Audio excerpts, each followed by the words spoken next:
ನಮ್ಮದು ಅಂತ ಇಲ್ಲಿ ಇರುವುದು ಕೇವಲ ಸಮಯ. ನಾವು ಹೆಚ್ಚು ವರ್ಷಗಳು ಬದುಕಿರುವುದಿಲ್ಲ ಹಾಗೂ ಹೋಗುವಾಗ ಏನನ್ನೂ ಕೊಂಡೊಯ್ಯುವುದಿಲ್ಲ. ಹಾಗಾಗಿ ಬದುಕಿನಲ್ಲಿ ಆಸೆ ಬುರುಕತನ ಒಳ್ಳೆಯದಲ್ಲ. ಮಿತವಾಗಿ ಖರ್ಚು ಮಾಡಿ ಜೀವನವನ್ನು ಆನಂದಿಸಿ. ನಾವು ಸತ್ತ ನಂತರ ಏನಾಗುವುದೋ ಎಂದು ಚಿಂತಿಸಬೇಡಿ. ಏಕೆಂದರೆ ನಾವು ಮಣ್ಣಲ್ಲಿ ಮಣ್ಣಾಗಿ ಹೋದ ನಂತರ ನಮಗೆ ಜನರ ಹೊಗಳಿಕೆ ಹಾಗೂ ತೆಗಳಿಕೆಗಳು ಅರಿವಿಗೆ ಬರುವುದಿಲ್ಲ. ಜೊತೆಗೆ ಈ ಜಗತ್ತಿನಲ್ಲಿರುವ ಸಂತೋಷಗಳನ್ನು ಅನುಭವಿಸುವ ಅವಕಾಶವನ್ನು ಕಳೆದುಕೊಳ್ಳುತ್ತೇವೆ. ನಿಮ್ಮ ಮಕ್ಕಳ ಬಗ್ಗೆ ಬಹಳ ಯೋಚಿಸಬೇಡಿ. ಅವರಿಗೆ ಅವರದ್ದೇ ಆದ ಗುರಿಗಳು ಇರುತ್ತವೆ ಹಾಗೂ ಅದನ್ನು ತಲುಪುವ ಮಾರ್ಗವನ್ನು ಅವರೇ ಕಂಡುಕೊಳ್ಳುತ್ತಾರೆ. ಮಕ್ಕಳಿಗೆ ಕಾಳಜಿ ತೋರಿಸಿ, ಅವರನ್ನು ಪ್ರೀತಿಸಿ ಹಾಗೂ ಉಡುಗೊರೆಗಳನ್ನು ನೀಡಿ. ಹಾಗೆಯೇ ನಿಮ್ಮ ಸಂಪಾದನೆಯನ್ನು ಅನುಭವಿಸಿ. ಜೀವನವೆಂದರೆ ಹುಟ್ಟಿನಿಂದ ಸಾಯುವವರೆಗೆ ದುಡಿಯುವುದು ಒಂದೇ ಅಲ್ಲ. 40 ವರ್ಷ ಹಾಗೂ ಮೇಲ್ಪಟ್ಟ ವಯಸ್ಕರೇ ಆಸ್ತಿ ಸಂಪಾದನೆಯ ಭರದಲ್ಲಿ ನಿಮ್ಮ ಆರೋಗ್ಯವನ್ನು ಹಾಳು ಮಾಡಿಕೊಳ್ಳಬೇಡಿ. ಏಕೆಂದರೆ ನಿಮ್ಮ ಬಳಿ ಎಷ್ಟೇ ಹಣ ಇದ್ದರೂ ಆರೋಗ್ಯವನ್ನು ಕೊಂಡುಕೊಳ್ಳಲು ಸಾಧ್ಯವಿಲ್ಲ. ಎಷ್ಟು ಸಂಪಾದಿಸಬೇಕು ಹಾಗೂ ಯಾವಾಗ ನಿಲ್ಲಿಸಬೇಕು ಎಂಬುದಕ್ಕೆ ಯಾವುದೇ ಮಾನದಂಡವಿಲ್ಲ. ಸಾವಿರಾರು ಎಕರೆ ಭೂಮಿ ಇದ್ದರೂ ತಿನ್ನುವುದು 3 ಹಿಡಿ ಅನ್ನವನ್ನು ಮಾತ್ರ. ಎಷ್ಟೇ ದೊಡ್ಡ ದೊಡ್ಡ ಬಂಗಲೆ ಇದ್ದರೂ ಮಲಗಲು ಬೇಕಿರುವುದು 6 ಅಡಿ ಜಾಗ ಮಾತ್ರ. ಹೊಟ್ಟೆ ತುಂಬುವಷ್ಟು ಊಟ ಮತ್ತು ಖರ್ಚಿಗೆ ತಕ್ಕಷ್ಟು ಹಣ ಇದ್ದರೆ ಸಾಕಲ್ಲವೇ ನೆಮ್ಮದಿಯ ಬದುಕಿಗೆ? ನೆನಪಿಡಿ, ಪ್ರತಿಯೊಂದು ಸಂಸಾರದಲ್ಲೂ ಸಮಸ್ಯೆ ಇದ್ದೇ ಇರುತ್ತದೆ. ಹಣ, ಆಸ್ತಿ, ಅಂತಸ್ತಿನ ಕುರಿತು ನಿಮ್ಮನ್ನು ಮತ್ತೊಬ್ಬರಿಗೆ ಹೋಲಿಸಿಕೊಳ್ಳಬೇಡಿ. ಬದಲಾಗಿ ಆರೋಗ್ಯ, ಆನಂದ, ಜೀವನದ ಗುಣಮಟ್ಟವನ್ನು ಇವುಗಳನ್ನೇ ನಿಮ್ಮ ಗುರಿಯಾಗಿಸಿಕೊಳ್ಳಿ. ನಿಮ್ಮಿಂದ ಬದಲಿಸಲು ಆಗದ ವಿಷಯಗಳ ಕುರಿತು ಚಿಂತಿಸಬೇಡಿ. ಇದರಿಂದ ಏನೂ ಪ್ರಯೋಜನವಿಲ್ಲ. ಬದಲಾಗಿ ನಿಮ್ಮ ಆರೋಗ್ಯ ಹಾಳಾಗುತ್ತದೆ. ನಮ್ಮ ಆರೋಗ್ಯದ ಕಾಳಜಿ ನಾವೇ ಮಾಡಬೇಕು. ನಮ್ಮ ಆನಂದವನ್ನು ನಾವೇ ಕಂಡುಕೊಳ್ಳಬೇಕು.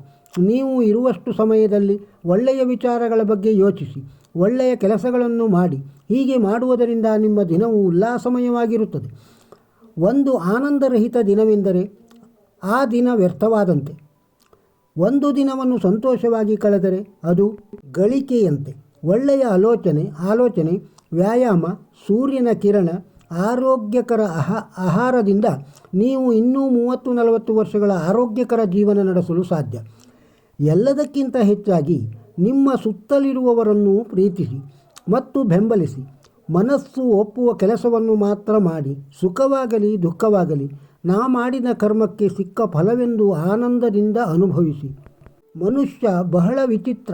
ಅವನಿಗೆ ಜ್ಞಾನದ ಬಗ್ಗೆ ಅಹಂಕಾರವಿದೆ, ಆದರೆ ತನ್ನ ಅಹಂಕಾರದ ಬಗ್ಗೆ ಜ್ಞಾನವಿಲ್ಲ. ಮಗಧ ಸಾಮ್ರಾಟ ಬಿಂದುಸಾರನು ಒಮ್ಮೆ ತನ್ನ ಆಸ್ಥಾನದಲ್ಲಿ ಕೇಳಿದನು, ದೇಶದ ಆಹಾರ ಸಮಸ್ಯೆಯನ್ನು ಪರಿಹರಿಸಲು ಎಲ್ಲಕ್ಕಿಂತ ಅಗ್ಗದ ವಸ್ತು ಯಾವುದು ಅಂತ. ಮಂತ್ರಿಗಳು ಮತ್ತು ಇತರ ಸದಸ್ಯರು ಯೋಚನೆಯಲ್ಲಿ ಮುಳುಗಿದರು. ಅಕ್ಕಿ, ಗೋಧಿ, ಜೋಳ, ನವಣೆ, ಸಜ್ಜೆ ಮುಂತಾದವು ಬಹಳ ಪರಿಶ್ರಮದಿಂದ ಸಿಗುತ್ತವೆ. ಅದೂ ಕೂಡ ಪ್ರಕೃತಿ ವಿಕೋಪ ಇಲ್ಲವಾದರೆ. ಇಂತಹ ಸ್ಥಿತಿಯಲ್ಲಿ ಆಹಾರ ಅಗ್ಗವಾಗಲಾರದು. ಆಗ ಬೇಟೆಯ ಹುಚ್ಚು ಇರುವ ಸಾಮಂತನೊಬ್ಬ ಹೇಳಿದ, ರಾಜ, ಎಲ್ಲಕ್ಕಿಂತ ಅಗ್ಗದ ಆಹಾರ ಮಾಂಸ. ಇದನ್ನು ಪಡೆಯಲು ಪರಿಶ್ರಮ ಕಡಿಮೆ ಸಾಕು ಮತ್ತು ಪೌಷ್ಟಿಕಾಹಾರವು ತಿನ್ನಲು ಸಿಗುತ್ತದೆ. ಎಲ್ಲರೂ ಇದನ್ನು ಸಮರ್ಥಿಸಿದರು. ಆದರೆ ಪ್ರಧಾನಮಂತ್ರಿ ಚಾಣಕ್ಯ ಸುಮ್ಮನಿದ್ದನು. ಸಾಮ್ರಾಟನು ಅವನನ್ನು ಕೇಳಿದ, ತಾವು ಇದರ ಬಗ್ಗೆ ಏನು ಹೇಳುತ್ತೀರಾ? ಚಾಣಕ್ಯ ಹೇಳಿದ, ನಾನು ನನ್ನ ವಿಚಾರವನ್ನು ನಾಳೆ ತಮ್ಮ ಮುಂದೆ ಇಡುವೆನು. ರಾತ್ರಿಯಾದ ಮೇಲೆ ಪ್ರಧಾನಮಂತ್ರಿ ಚಾಣಕ್ಯನು ಆ ಸಾಮಂತನ ಮನೆಗೆ ಹೋದ. ಸಾಮಂತ ಬಾಗಿಲು ತೆರೆದು ಇಷ್ಟು ರಾತ್ರಿಯಲ್ಲಿ ಪ್ರಧಾನಮಂತ್ರಿ ತನ್ನ ಮನೆಗೆ ಬಂದುದನ್ನು ನೋಡಿ ಗಾಬರಿಗೊಂಡನು. ಚಾಣಕ್ಯನು ಹೇಳಿದನು, ಸಂಜೆ ಹೊತ್ತಿಗೆ ಮಹಾರಾಜರು ಒಮ್ಮೆಲೆ ಕಾಯಿಲೆಗೆ ಬಿದ್ದರು. ರಾಜವೈದ್ಯರು ಅವರ ಔಷಧಕ್ಕೆ ಯಾರಾದರೂ ದೊಡ್ಡ ಮನುಷ್ಯರ ಹೃದಯದ ಮಾಂಸ 2 ತೊಲೆ ಸಿಕ್ಕಿದರೆ ರಾಜರ ಪ್ರಾಣ ಉಳಿಯಬಹುದೆಂದು ಹೇಳಿದ್ದಾರೆ. ಆದ್ದರಿಂದ ನಿಮ್ಮ ಹೃದಯದ ಕೇವಲ 2 ತೊಲೆ ಮಾಂಸ ಪಡೆಯಲು ಬಂದಿದ್ದೇನೆ. ಇದಕ್ಕಾಗಿ 1 ಲಕ್ಷ ಚಿನ್ನದ ನಾಣ್ಯಗಳನ್ನು ನೀವು ಪಡೆಯಬಹುದು.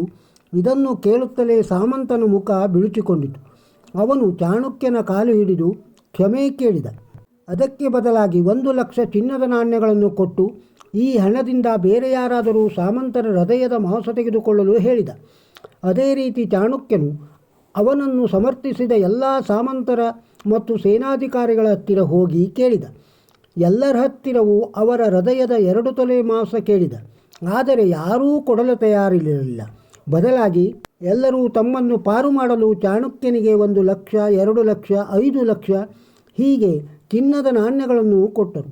ಈ ರೀತಿ ಸುಮಾರು 2 ಕೋಟಿ ಚಿನ್ನದ ನಾಣ್ಯಗಳನ್ನು ಕಲೆ ಹಾಕಿ ಚಾಣಕ್ಯನು ಬೆಳಗಾಗುವುದರೊಳಗೆ ತನ್ನ ಮನೆಗೆ ತಲುಪಿದ. ಮರುದಿನ ಆಸ್ಥಾನದಲ್ಲಿ ಚಾಣಕ್ಯನು ಸಾಮ್ರಾಟನ ಮುಂದೆ 2 ಕೋಟಿ ಚಿನ್ನದ ನಾಣ್ಯಗಳನ್ನು ಇಟ್ಟುಬಿಟ್ಟ. ಸಾಮ್ರಾಟನು ಕೇಳಿದ, ಇದೆಲ್ಲ ಏನು? ಚಾಣಕ್ಯನು ಹೇಳಿದನು, 2 ತೊಲೆ ಮಾಂಸ ಕೊಂಡುಕೊಳ್ಳಲು ಇಷ್ಟು ಹಣ ಸಂಗ್ರಹವಾಯಿತು. ಆದರೂ 2 ತೊಲೆ ಮಾಂಸ ಸಿಗಲಿಲ್ಲ. ರಾಜ, ಈಗ ನೀವೇ ಸ್ವತಃ ವಿಚಾರ ಮಾಡಿ, ಮಾಂಸ ಎಷ್ಟು ಅಗ್ಗವೆಂದು. ಜೀವನ ಅಮೂಲ್ಯ. ಯಾವ ರೀತಿ ನಮಗೆ ನಮ್ಮ ಜೀವನದ ಮೇಲೆ ಆಸೆ ಇದೆಯೋ ಅದೇ ರೀತಿ ಎಲ್ಲ ಜೀವಿಗಳಿಗೂ ತಮ್ಮ ಜೀವದ ಮೇಲೆ ಆಸೆ ಇದೆ. ಆದರೆ ಅವು ತಮ್ಮ ಪ್ರಾಣ ಉಳಿಸಲು ಅಸಮರ್ಥವಾಗಿವೆ ಎಂಬುದನ್ನು ನಾವು ಮರೆಯಬಾರದು. ಮತ್ತು ಮನುಷ್ಯ ತನ್ನ ಪ್ರಾಣ ಉಳಿಸಲು ಎಲ್ಲ ರೀತಿಯಿಂದ ಪ್ರಯತ್ನಿಸುತ್ತಾನೆ. ಹೇಳಿ ಸಂತಸಪಡಿಸಿ, ಹೆದರಿಸಿ, ಲಂಚ ಕೊಟ್ಟು ಇತ್ಯಾದಿ. ಪ್ರಾಣಿಗಳು ಪಾಪ ಹೇಳಲಾರವು, ತಮ್ಮ ದುಃಖವನ್ನು ತಿಳಿಸಲಾರವು. ಹಾಗಾದರೆ ಈ ಕಾರಣಕ್ಕೆ ನಾವು ಅವುಗಳ ಜೀವಿಸುವ ಅಧಿಕಾರವನ್ನು ಕಸಿಯಬಹುದೇ? ಶುದ್ಧ ಆಹಾರ, ಸಸ್ಯಾಹಾರ. ನಮ್ಮ ಜೀವಕ್ಕೆ, ನಮ್ಮ ಜೀವನಕ್ಕೆ ಬೇಕಾಗಿರುವುದು ಶುದ್ಧ ಆಹಾರ, ಸಸ್ಯ ಆಹಾರ. ಈ ವಿಡಿಯೋ ನಿಮಗೆ ಇಷ್ಟವಾಗಿದ್ದರೆ ಒಂದು ಲೈಕ್ ಕೊಡಿ. ಇದನ್ನು ಇತರರಿಗೂ ಶೇರ್ ಮಾಡಿ. ನಮ್ಮ ಚಾನಲಿಗೆ ಇನ್ನೂ ಸಬ್ಸ್ಕ್ರೈಬ್ ಆಗದೇ ಇದ್ದರೆ ಸಬ್ಸ್ಕ್ರೈಬ್ ಆಗಿ. ಮತ್ತೊಂದು ವಿಡಿಯೋದೊಂದಿಗೆ ಸಿಗೋಣ.